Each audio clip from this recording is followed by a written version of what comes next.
Hi, I am Pam with MA Crafts, and today I'm going to take a different take on the way I do my video. I've already finished the video. I didn't film everything. I filmed a little bit, but not really the process of what it took to build it. And the reason why is there's already a great video out there. It's the double K way, and I'll leave a link below in my description so you can go and follow along with it. It's great. It's probably about 2 years old maybe now. I just found it not too long ago. And at that point when I found it, I'm like, I really want to make this table. I don't know who for, but I want to make this table. And then after I started talking with Rachel, who works for OutYouth, she asked me if I could build one for them. And I'm like, sure, I'd love to build it, which I had a great time building. And OutYouth is it's a program that's based out of Central Texas. And they actually provide a safe place for the LGBTQ plus youth to come together, support each other, and make friends who understand, who they are. So I'll leave a link in the description below on if you want to find out more information about that organization. But other than that, let's get to it, and I will step you through what I did, at least the majority, some of the stuff I did, and give you a view of how the rainbow table was made. I decided to start this project on a smaller scale, and as you can see in the photo on the right, that's where I built the charcuterie board, placed the dams in it, and then I started pouring the epoxy. This way I'm not wasting a lot of epoxy if for some reason it doesn't work for me. Here I've taken 2 quarts and poured epoxy in both of them, mainly because I didn't have a larger size at the time I made this video. Mix it up really well. The one problem that I've had with epoxy in the past is I think I've got it mixed well, pour it into my mold, and when I go take it out, one side's sticky.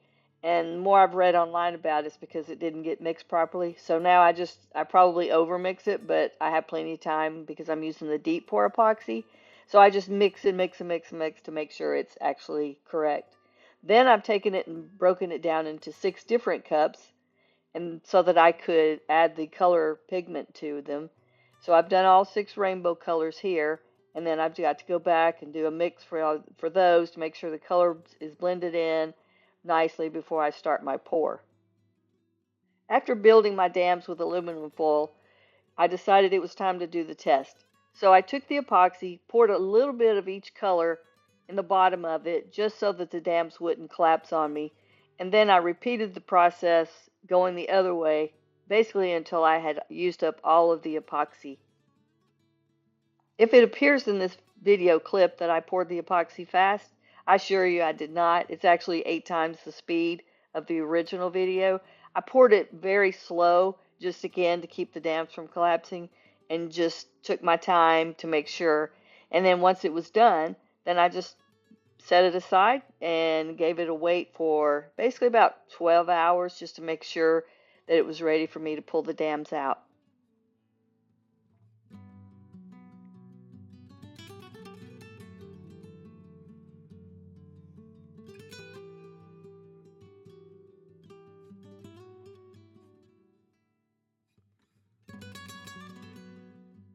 Now it's time to take the dams out and see how well we did. So far it's looking pretty good. Now we're going to swirl the colors together a little bit, just on the ends where the 2 colors meet, and even in the color themselves to give it that nice finished swirled look.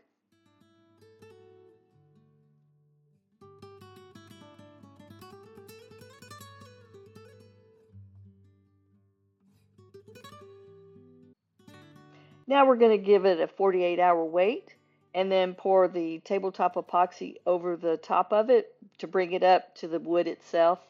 And then we're ready to move on to the big project, which is the table itself.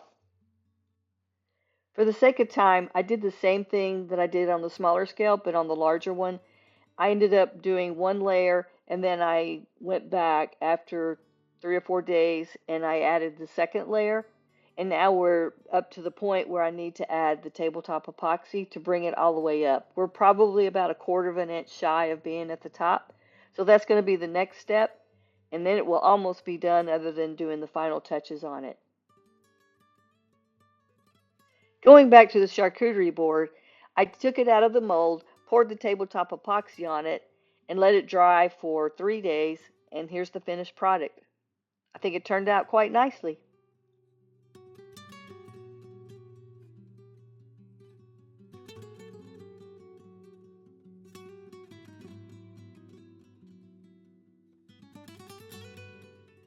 Moving back to the larger project, which is the table itself, you can see I've poured the final layer, which is the tabletop epoxy itself.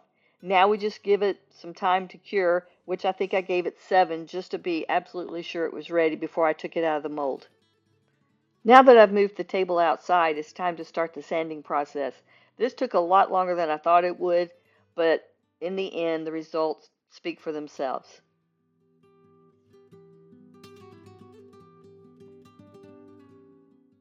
Here I've added the Rubio Monocoat oil finish to one of the legs, just so you could get the idea of how it's going to look in the end. These are some just short videos of the tabletop at the very end before I added the legs. Now in this photo you can see the legs have been added. I put it out in the yard. Grass is not green anymore, but it shows you the finished product before I deliver it to the client.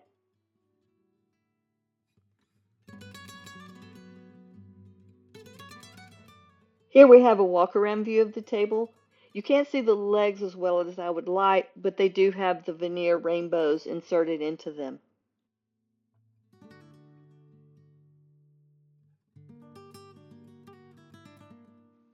The table has now been delivered to its new home. I love the way the rug brings out the colors in the table itself.